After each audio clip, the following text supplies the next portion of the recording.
Hello and welcome to the Pocket Gamer Podcast. It's episode number 529. We're back. My name's James Gilmore. Joining me today, it's Matthew Ford. Hello. We're going to say at the start of the show, a quick requiem, a quick post-mortem, a quick funeral. What do you call it? Dirge? That sounds negative. But yeah, all of this is to say, Rick Cowley fans, I'm afraid that Rick will not be returning to the show anymore. Rick has left. Again. He has a habit of doing this.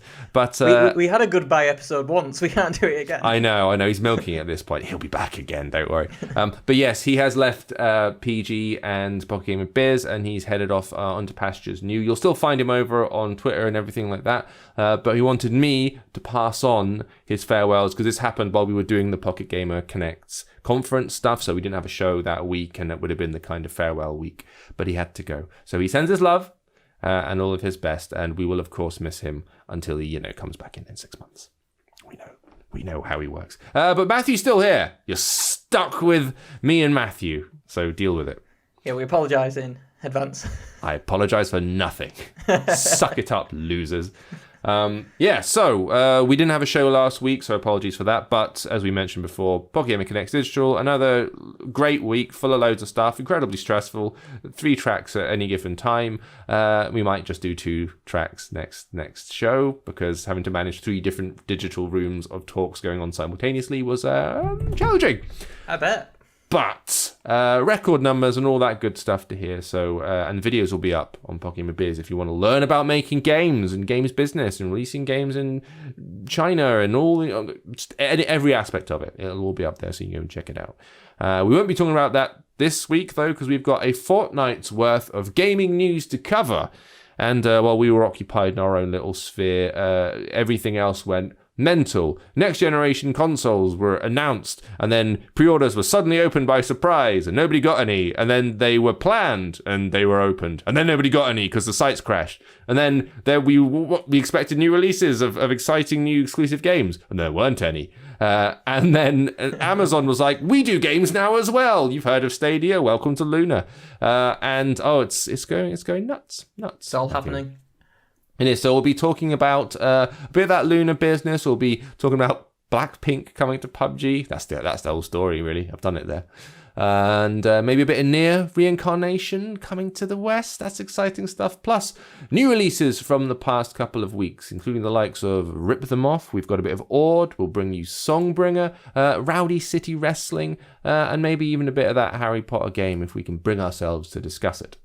But first, it's the news, which we'll dive straight into with.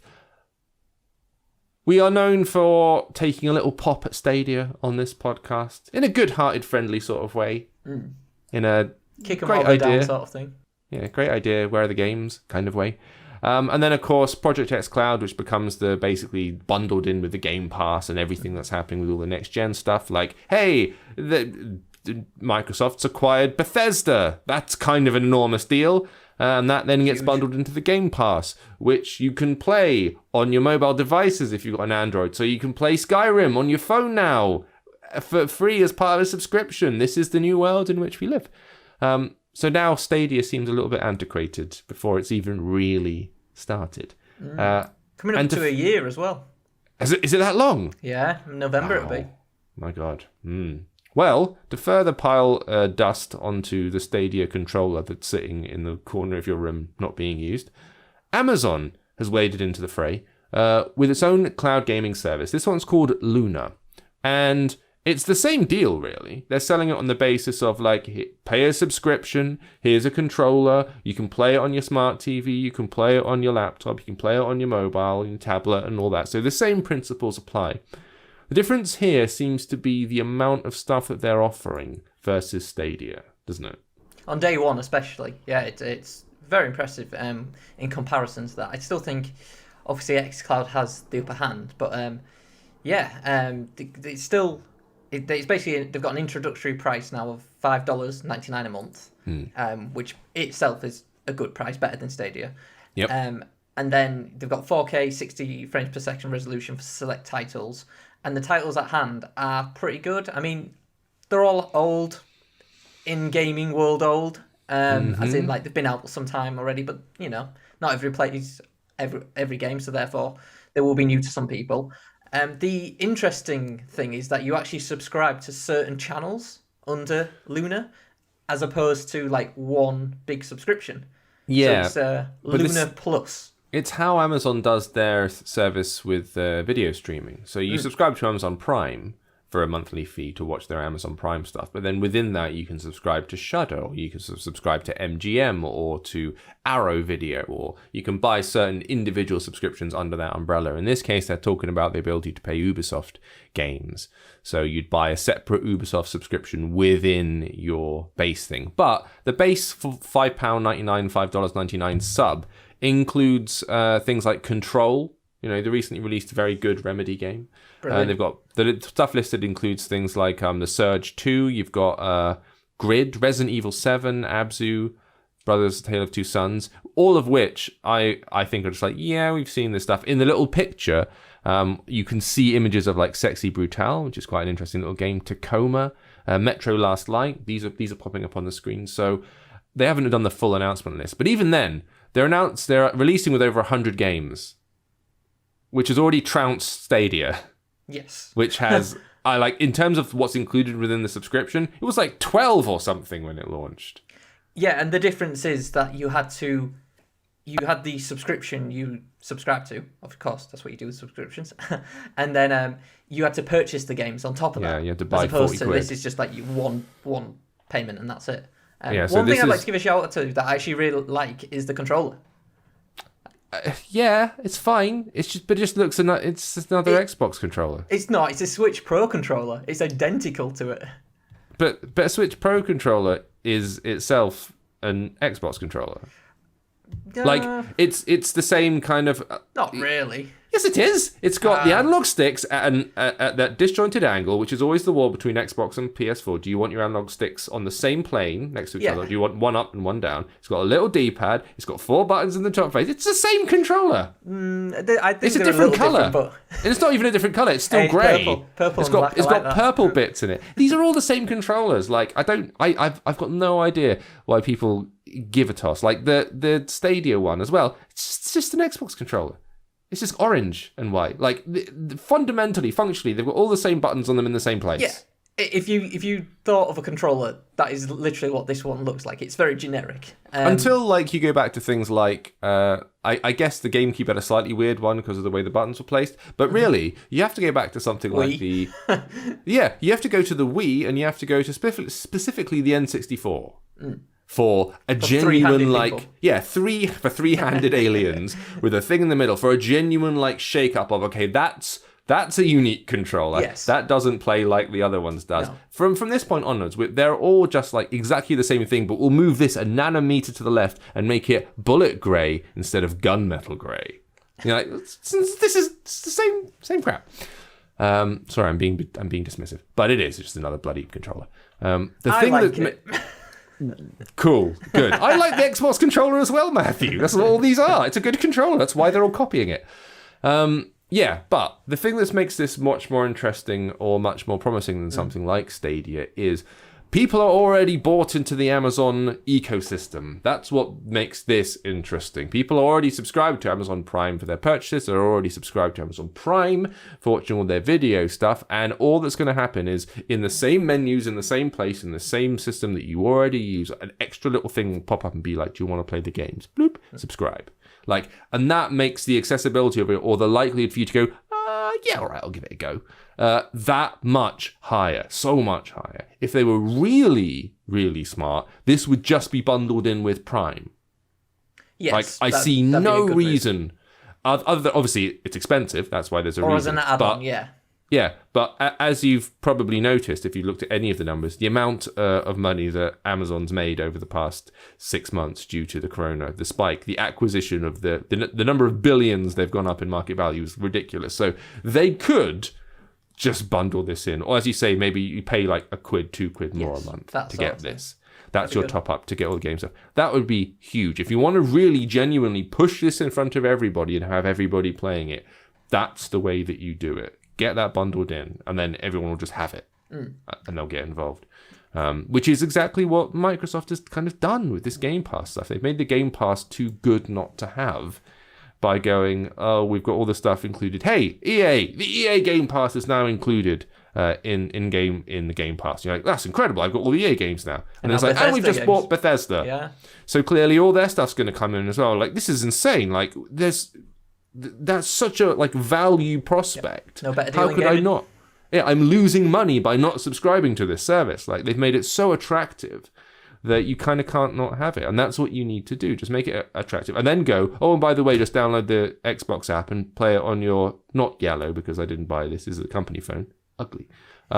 Sure. But you can just download it onto your phone. And that's the other thing that makes this interesting, makes Luna interesting, which is, at the moment, the Xbox Game Pass, you can play it on the Android handset. Can't play it on iOS, as we've talked about in the past. The Amazon announcement explicitly states it's coming to iPhone and iPad. So how has Amazon been able to sneak its way through where Xbox has not? Well, they sort of have a history for this. They had this with the Amazon Kindle app, I believe, where they cut a deal with Apple where they only pay 15% fees as opposed to 30%. So because it's a shop within a shop. Yes. So it seems like they're just going to do that exactly the same again. Yeah. And it does, leave the likes of like xCloud and Stadia, I imagine, being very miffed and annoyed and why can't we get one? But it's clear why, because Amazon's a giant powerhouse and Jeff Bezos has money dropping out of his pockets every step of the way. Yes, it is the sheer scale of Amazon, sheer power of that. Like the Amazon, not even just the Prime, but the shopping app, not just the Kindle thing. They have, it's a shopping app within the Apple ecosystem and they hate that. But no, everyone kind of goes, okay, you're Amazon, come on in. And it looks like this is going to get its way. There's a chance this could appear on iOS the other thing with Amazon is Game Pass. I could see that, yeah. Streaming does. I mean, the other thing with Amazon is I'd be more likely to invest in their ecosystem because that's always a risk when a new service arrives. Yeah. It's like, do I want to risk investing lots of money in it and then 2-3 years time after 2 years, yeah, which has done in the past with certain products and so I think that's why I'd be tempted to go for Amazon over Stadia, especially looking at the games on offer, the price, and just. I can see them committing to it much more long term because they'd be happy to lose the money at the minute to just keep growing it.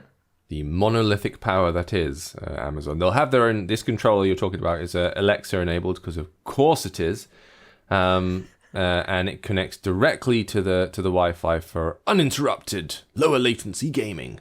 She'll be like Navi out of Legend of Zelda, Ocarina of Time, just constantly. I do hope not. Play this. Hey, play that. And it'll be $50 during early access. Have to see when it comes. There's no date yet. You can do an invitation for a testing phase if you're in the US right now, but expect to see this appearing maybe before the end of the year, early next year, I'm going to say. What else have we got going on here? PUBG. Oh yeah, PUBG Mobile is collaborating with Blackpink. This just made me laugh. Who is Blackpink? You know who Blackpink is. I don't know who Blackpink is. Hit me with that do. Nope. No, just me? Okay, fine. Just you. So Blackpink are one of the biggest bands in the world at the moment. Okay. K-pop band, which has been, big internationally in a way and broken through in the West and the US in a way that like some K-pop and other international artists, J-pop, that sort of stuff is starting to find its way into, like BTS. Like, who BTS I know are, BTS. Right? Yeah. Of course. Where like, 3-4 years ago, you wouldn't know who BTS were. You and I wouldn't know who BTS were. But I feel like we'd just get the likes of like Psy, like with a Gangnam Style, that sort of odd song now and then would break through. Which even back then, like even in his native country, was a novelty, kind of a novelty song, a novelty act. But no, these are like world-conquering pop stars. And these guys, actually, they've got a couple of bangers, to be fair to them. There's a lot of K-pop that I find fascinating because it's a genre where they will switch genre every like 16 bars. Mm-hmm. It's like each one of their number, there's 4 of them, and they all seem to exist. Like one of them's the balladeer, one of them's the grime rapper, one of them's like, and they bounce between. So it's like engineered for maximum appeal. Okay. In the same way that songs in the West Once early on, we started doing this about kind of like 10 years ago, just over 10 years ago, I think, where it became incredibly popular to do verse, chorus, rap breakdown featuring rap artist, and then go back to the chorus, key change, double chorus. And now that's just standard. Like that's just every song is so-and-so, fit so-and-so, and so-and-so. Like it's always like 15 people on the same goddamn song doing their bars. Because that's how you do it now. And it's a way to bring like, this pop, people going, it's a pop song and I don't like this. And then suddenly it changes genre to a genre you like, and now you're engaged. So it's just maximizing audience, product appeal. And that's what these do incredibly well to me. It feels like it's like you would look at it and go, it's sugar, candy, floss, pop. And then there's the grind breakdown. And there's they look like Little Mix off the bat. like that version. Well, In terms of it, just like you obviously being a manufactured girl band, yeah. But I think like K-pop, it has this slightly like, I don't know, hyperpop's a term being thrown around a lot at the moment, which is a genre I quite like a lot, like 100 gecs and or is it 1,000 gecs? I forget which. And Charlie XCX, the most recent album, which I really like as well. But it's all beside the point. The point is that they are turning up in PUBG of all places. This comes just after like Garena Free Fire has announced the big pairing with some pop person, and of course Fortnite teaming up with their artists, and they're bringing pop people into shooters, into battle royale shooters. And Roblox has just announced a concert as well, I believe. Oh really? Oh, yeah. God, okay. I can't remember the artist off the top of my head. It was a blonde singer. That's all I can remember. But narrows it down, I know. But again, it was that Fortnite thing that started it off, the big in-game concerts, and it seems like everybody seems to jump in on the bandwagon. Yeah, so this one's going to have specially themed in-game items, visual, lobby music, and a variety of events. And you'll be able to listen to their new single, How You Like That, in the game's lobby. The stuff that I find... I'm slightly annoyed that I don't get to play as one of the Blackpink girls. I think they're missing a trick there if they didn't put the skin in. And they let me shoot Rose. Let me. They're not going to let me. I'm sure that's not in their contract. They're not going to allow you to do that. In the same way that those car manufacturers won't let Gran Turismo show the cars being damaged. Right. Yeah. Because it affects the brand. Like we can't have Rose getting headshotted for chicken dinner. This will. The only one of them I've heard is Vin Diesel and The Rock can't get punched in the face or something ever in. That's right. Yeah. Like certain amount. Or they can never get knocked down. No, it damages the brand. They can only receive a certain amount of punches each movie. Right. It's like crazy. Yeah. You have to count. Yes, so that's kicking in very soon. I just mentioned it because I found it funny and pink.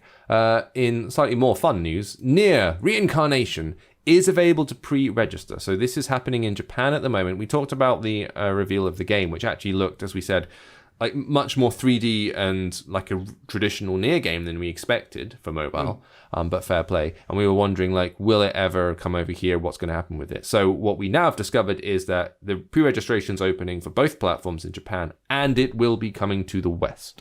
We have got official confirmation. This is because of Tokyo Game Show's running at the moment. So we're getting a lot of news pouring out of there. So if you are waiting for your Nier, then you will be able to get hold of it in the West, as we kind of hoped. It's getting nearer and nearer, you could say. And, of course, this comes alongside the announcement of Nier. Remind me, what was it? The one with all the numbers? Reincarnation? Or is that this No, one? That's this one we just said. That's this one. There's another Nier. I'm going to have to Google it. Nier Replicant. That's the 2.9174321 thing. Yeah. So that's a remake of one of their previous games, I think. I'm not 100% in all the Nier lore, but that's what I believe it is. Yeah, the first one. Yeah, I think that's right. Okay. So yes, you can get all your Nier business in the not too distant. I'm going to say not too distant. James, no, not too distant future. Actually, that's probably a good place to leave it. Okay, well, that's the news done. Everybody watching argued about this enough. Let's do some new releases. So we didn't do Xbox though by Bethesda. Yeah, we did. We mentioned it loads. Oh, okay. Chat about. Okay, so we get to start with you. Out and about this week. We talked about the announcement of the new Mario games, the little triple bundle that appeared in Mario All-Stars 3D.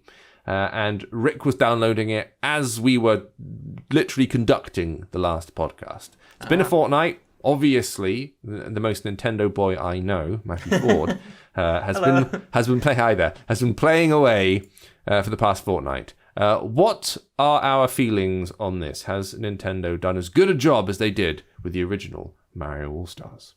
No, not even close. In that respect. I mean, let's say this off the bat. Super Mario 64 is an amazing game. Sunshine is a great game that I have huge nostalgia for. I remember the first time it came out, I was 9 years old, a young pup, some might say. And like this is now nearly 20 years later for me, and the nostalgia has worn off a little bit, which I'm disappointed to say. But it's still got a special place in my heart, and I think Galaxy is one of the best games ever to come out, personally, and definitely one of the best 3D platformers ever. Getting them packaged in one bundle is great, and the price I think is sort of reasonable in a way. It's not ludicrous, but it's not like a great deal. But there's just nothing extra. It's literally the 3 games, and you get 3 soundtracks of the 3 games on top of it, and it's just like a cheap. It's literally a port. They've done the bare minimum. Mario 64's not been upscaled even to 16:9. Yeah, I know that one was still 4:3, but yeah. So there's been no they're in HD now to some extent. I mean, Galaxy is the one that really benefits, although that's the one I've spent the least time with. So I've been playing Super Mario 64 because I'm going through them one by one. Okay. And I did this last night. I got 120 stars completed. So 100%ed it. Got Yoshi on the roof and everything. A really touching moment. Love to see the lizards again. And got all the 99 lives. And yeah, loved it. What a fantastic accomplishment of a game that it holds up. That's one of the games I have played through. I did get all the stars. It was a very nice time. On the DS I did it, but lovely. Yes. Great game. 64 times 4, wasn't it? Yeah. That's right. That was great as well. And then I jumped into Sunshine last night, played about 2 hours, and I got to about 20 shine sprites, which you could get. And the amount of bugs in that game that I don't remember as a kid, because obviously as a kid you just everything in that seems fantastic and wonderful, and I'm just walking around going, oh my god, like everything's breaking. Like there's a lighthouse that is like covered in lots of goop, because at Super Mario Sunshine you have a water pack on your back called Flood, and the aim of the game is Mario goes on holiday, and there's somebody going around pretending to be Mario and graffitiing the island of Delfino, and it's up to Mario to clean up the goop, which is a hugely unusual premise and something I don't think we will ever see again in a Mario game, and I love it for that reason. But there's this lighthouse that's covered in goop, and it doesn't raise out of the ground until you get rid of the goop. But I was just climbing on loads of rooftops, and I looked across, and I put this up on my Twitter, actually, a video of it, and I looked across, and then you could just see the top of the lighthouse, and then nothing underneath it, just invisible. So I was like, can I jump to that and reach it? So I did like a spin jump and like just grabbed onto the edge, and I just stood on absolutely nothing. I was like, yeah. Oh, okay. Because apparently the game was famously rushed back in the day. Yes, I've seen nothing but clips from people like furious at Sunshine, either doing what you did, which is I remember loving this, but hang on, this is broken, and other people who are like, look, this game was always rubbish. The idea that it's some secret amazing gem that nobody's noticed or people have looked over is nonsense. It wasn't very good to begin with, ever. And it was buggy as hell. Now, I don't know. I haven't played, so that's all I've seen online. It's just not as polished as what Nintendo's known for. That's the thing. But overall, I still love the game. I think Sunshine's brimming with personality, and I do enjoy a lot of the world it offers and everything like that. And I think the flood mechanics are fun and create some very unusual platforming that we don't get. It does add an edge to it, and I don't think it makes it more difficult. And there's a lot of levels later on that I think are some of the most difficult in Mario games. So that's great and everything. It's just the blue coins are a nightmare. That's another thing. Okay. These are the like special coins you collect, and you have to get 10, and then you get a shine sprite. And they make up such a bulk of the game, and they're not like, there's no easy way to know where they are in any level. Right. So it's like you have to jump in and out of levels, just exploring endlessly, and it's not great. But this is criticism of like the game itself, The as game it was itself, back yeah, in the day. so- yeah, in terms sorry. of this, like the redo, it doesn't sound like, and I've heard this as well, like they just haven't done anything. It's just here are the original games. They haven't upscaled it. They haven't gone in and done new textures. They haven't like done a remake in the same way that like remake can be misleading at the moment, because when you see something like, for example, the Resi remakes, where they've literally gone in and remade the games from the ground up, where it's like it's the same basic idea, it's the same locations. In some cases, it's the same layout, but sometimes it isn't. It's like almost a whole new game built around this. That's very much not what this is. It's just here are the exact same games. Copy and paste, yes. Just And running on a that's system. why it is a shame, because they have put the All Stars label on it, and that does have high merit. You know, Because that one did go in and change the graphics of certain old games, didn't it? Yeah. The original Super Mario Brothers, yes, they fully redid that, and I think they did a couple of things to 2 and 3 as well. And I think they added lost levels as well, which was a big thing that had never come to the West at the time, I believe. So again, there's no Galaxy 2 in it, which is a bit. I'm not a huge fan of Galaxy 2, so I'm not. But it should be there at the end of the day. And then 3D Worlds is coming separately, but again, that's sort of halfway between the 2D and the 3D ones. I always think is, but again, it's not what we should. We expect more from Nintendo with something like this, because I always think they're actually quite good with DLC and these sort of packages. In the past, the Wind Waker HD. With that felt they added a bit and changed a bit and refined a lot of elements, and they've refined nothing here, which is a shame, because Mario deserves more respect and these games deserve more respect. Well, that's about what I've heard from other people, so that sounds familiar. People still obviously enjoying it, and they're great games and whatnot. Fantastic games. It could have been Can't wait more, to get to Galaxy. which is a bit of a shame. All right, fair enough. There's your official Mario take from the Nintendo boy. Let's talk about straight mobile stuff a little bit. I'm going to go completely the other end. We're talking about sort of 3D games that are revolutionary and doing interesting things with mechanics and visuals. I've been playing a game called Ord, which is a black screen that shows no more than 3 words on it at any one time. Okay. This is an RPG, like a choose your own adventure style RPG, right? And rather than reading a paragraph of some text that pops up on the screen going, you walk into a room, it's dark and cold and drafty, there's a table in front of you and there is a book on the table. Do you choose to open the book, or do you back away from the tome because it glimmers sinisterly? That kind of stuff, and then you got 2 or 3 choices and you do what you want. This doesn't do that. This goes, it puts a word at the top of the screen and it says portal. And then it has a gap, and then 2 words beneath it. And one of them says roars, and one of them says wait. That's it. That's your screen. So what it's telling you is there is a portal in front of you. Through that portal, you can hear the sound of roars. So if you hit the word roars, you're going through the portal. Okay. Or very minimalist. Wait. That's your other option, where it's self-explanatory. Yeah, incredibly minimalist. The entire adventure plays out like that. So you get a situation where it says, the beginning of the adventure will say you wake up, and then the screen will just be like dark. And then you have 2 options, which will be like look, touch. So if you hit look, and then it'll come over and it'll say door. And then beneath door, it'll say, listen, open.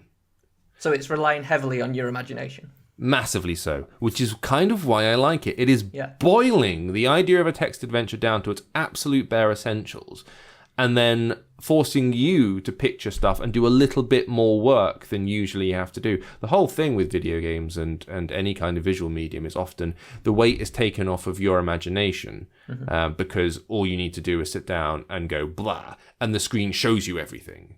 And we're, chasing that whole, show it to me in 4K, in 8K, give me ray tracing. I want it to be as realistic as possible, like I'm looking out a window.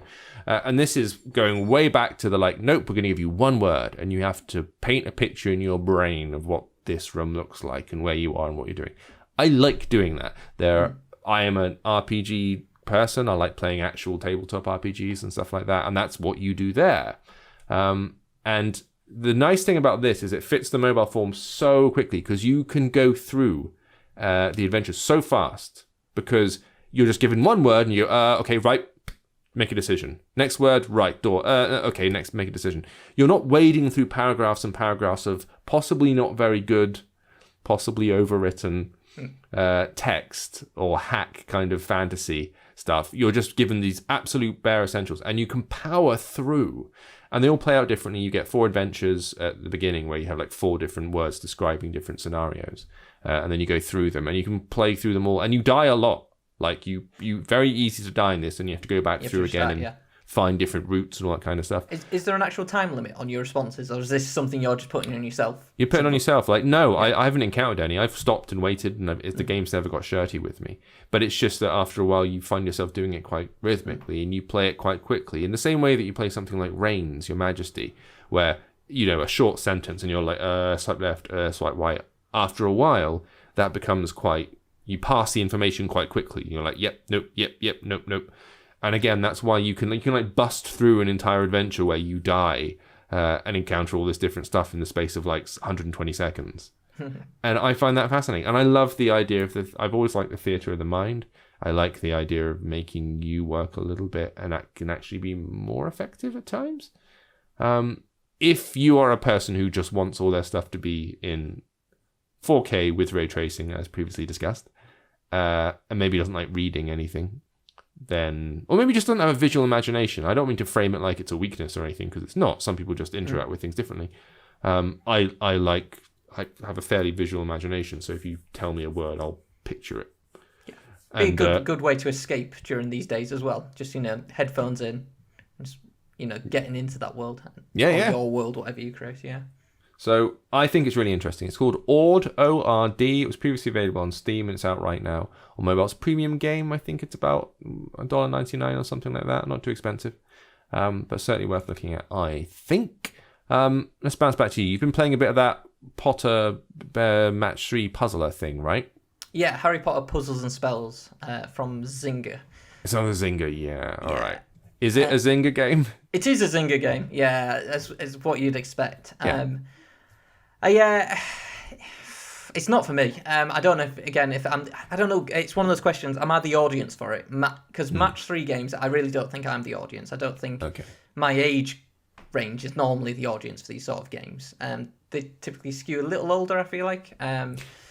Yeah, I know what you mean. Yeah, I think it's fairly universal. Everyone loves Match 3s, but it can certainly. It's one of those games like Solitaire and Minesweeper where there is a much older audience who play this stuff as well as a very easy. You know, like I would always come in and find when I was a kid, when the first PCs started appearing, I'd always kind of come in and find like my friends' parents playing like Solitaire or Minesweeper or something like that on the screens, because it just came with the PC, and that stuff is fairly universal. And the Match 3 ones, everyone kind of gets it. But I am a Harry Potter fan, and therefore I do think it should appeal to me. But now I haven't spent an extraordinary amount of time with it. I spent maybe 45 minutes, maybe about an hour, so not great. But I wasn't hooked whatsoever. There wasn't anything for me to. I don't want to keep playing it, which I don't think is a good hook. And these sort of games, I do feel like you've got to. And I think you can say that for any game these days. You've got to give me, a carrot to keep going or something. Do you know what I mean? Yeah.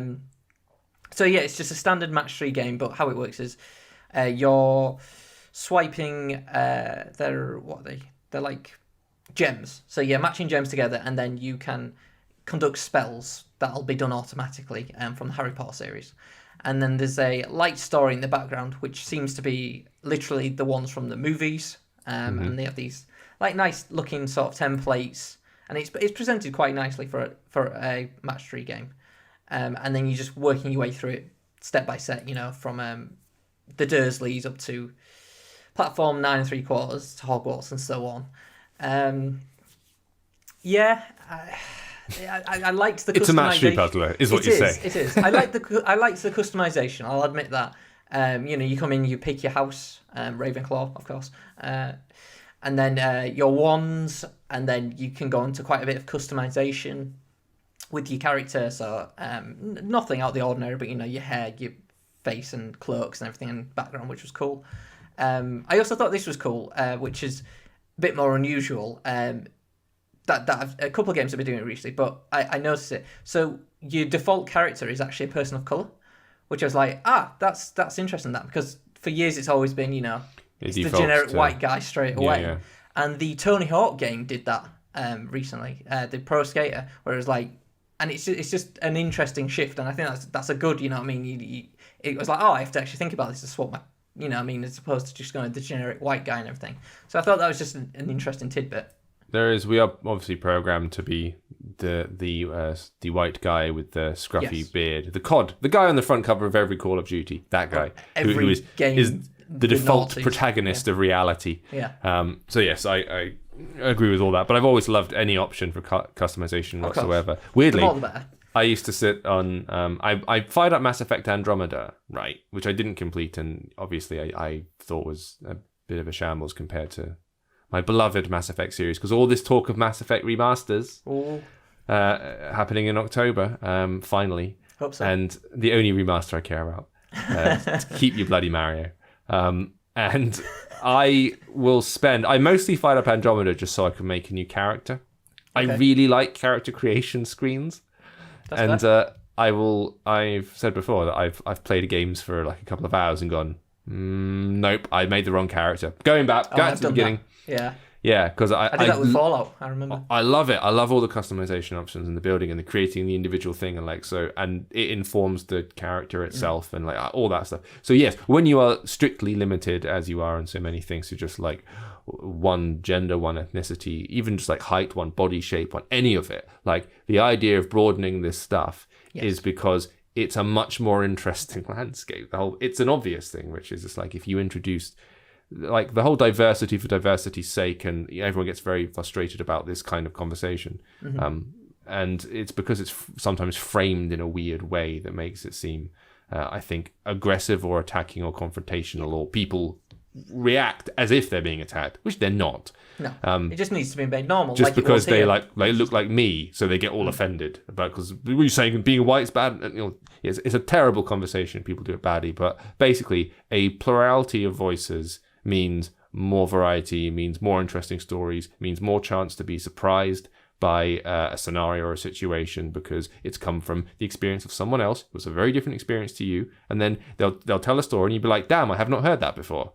And that's it. That's brilliant. That's exactly what I'm looking for in all media. Tell me all your stories. It's why watching international cinema, which is why I like watching Japanese stories. Like I watched a lot of anime growing up, and and obviously lots of dubbed international features and that. Films like the Parasite and The Farewell recently. Yeah, they give you perspectives that you wouldn't otherwise see, and they will be pulling from archetypes and stories, things which are obvious to them that are not obvious to you or I. And it's the same thing in the West. We have a few like fairly standard stories like rags to riches tales and things like that, which are like you can shorthand that stuff. People will show you a synopsis and you go, I know what that story is because I've seen it 1,000 times.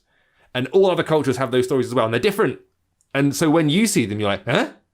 And that's brilliant. That feeling, that kind of, what? Is the surprise I'm looking for from any kind of interaction. Show me something new, for God's sake. So long story short, all of this is a good thing to be doing, especially given the current climate. Yes. Back to Harry Potter. Yes, so just to say, it's a free-to-play game. So J.K. Rowling's getting no money on me, and just downloads. She's just getting up now. Okay, just downloads. She's looking at them numbers constantly, I believe. There's not really much more I can say, to be honest. It's what you expect. If you enjoy match 3 games and you like Harry Potter, it's probably for you. Otherwise, I don't think that's a no to both for me then. Easy pass for that one. Yeah. Well, fine. Yet another match 3 exists. Congratulations, the world. We've got a few other things here. So I've played a bit of something called Songbringer, which is a game that came out last year on PCs and has now popped up on mobile. Really weird. Like, good weird. So it's on the surface, you could say it's got the top-down dungeon crawling of an old-fashioned 16-bit Zelda or something like that, i.e., exploring the screen, sword in hand, move to the edge of the screen, whole thing shifts over to the next screen, exploring the world, the map starts appearing on the bottom of the screen as you're walking through. Yes, you can hack at bushes. Yes, there are enemies wandering around that you can hack at that respawn when you get off the level and come back in again. However, the world the world is weird. Because on the surface, you look at it and it looks like fantasy, but it's got strange sci-fi vibes, and it feels like your sword is almost part lightsaber from the noises that it's making. And the creatures are very alien, and the environments are... It's got this sort of like future, I don't know, like Flash Gordon, I want to say. I like that. That sounds cool. But weird, but like kind of this...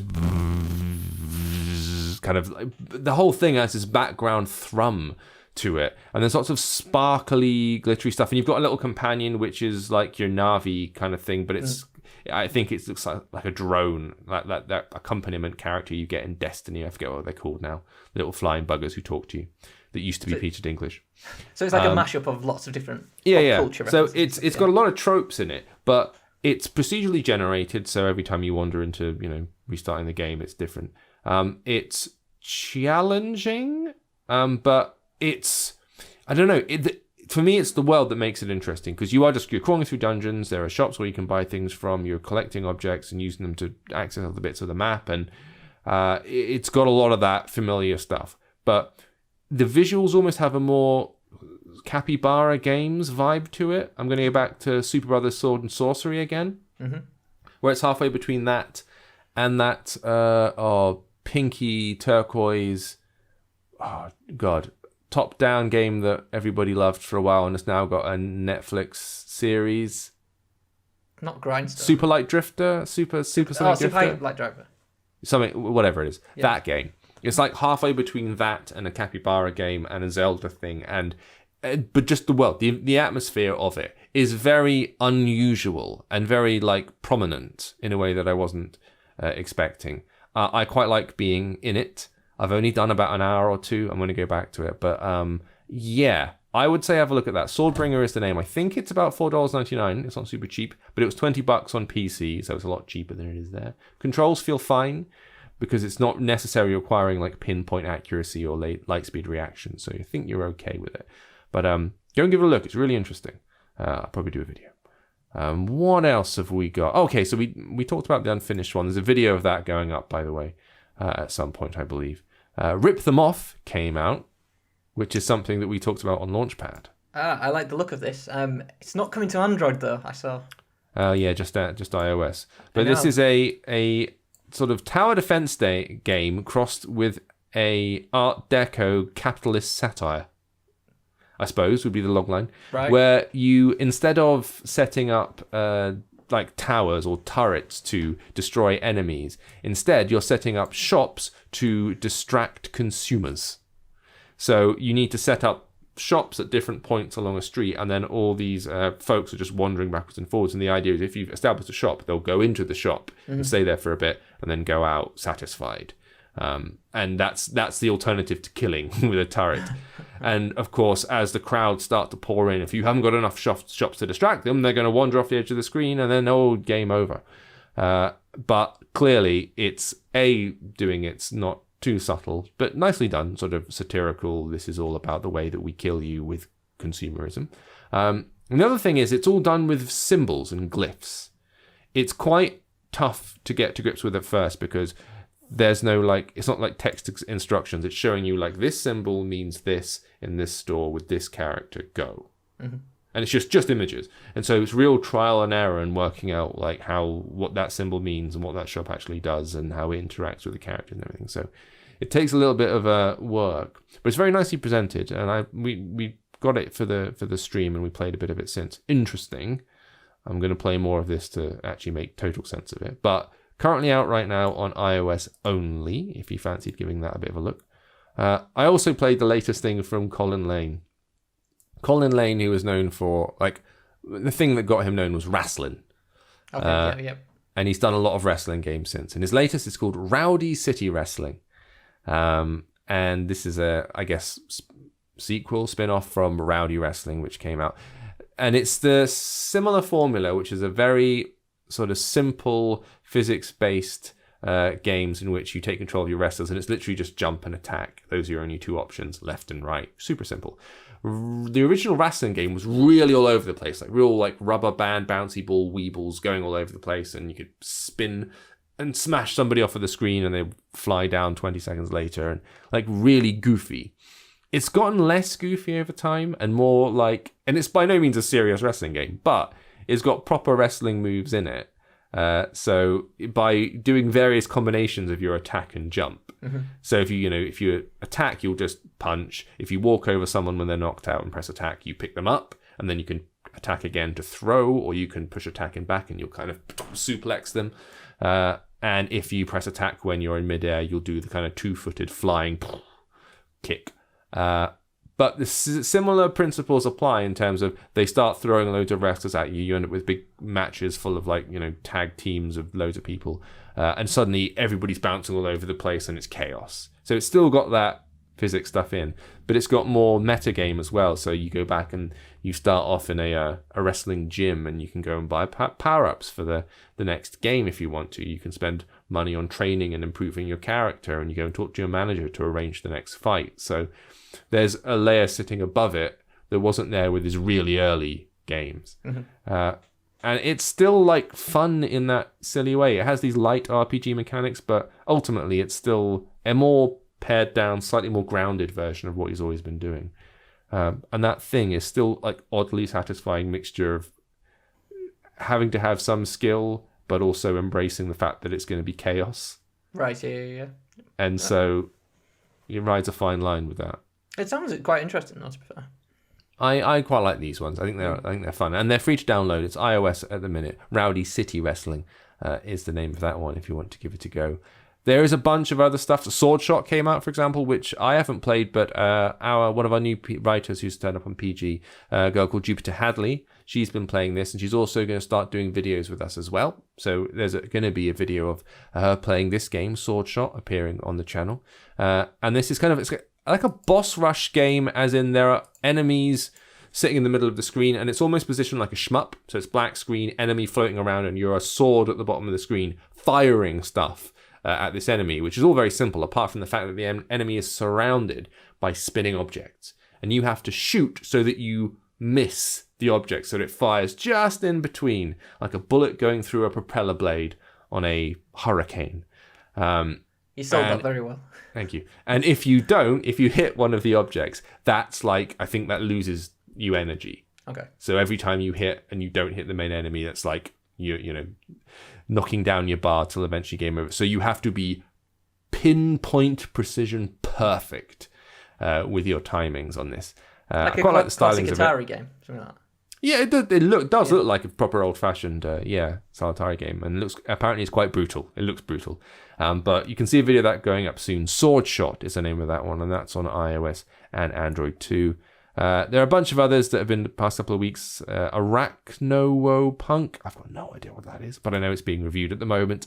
Terrafin, which I haven't played. We've got Swap Panda, Mouse Busters, loads more.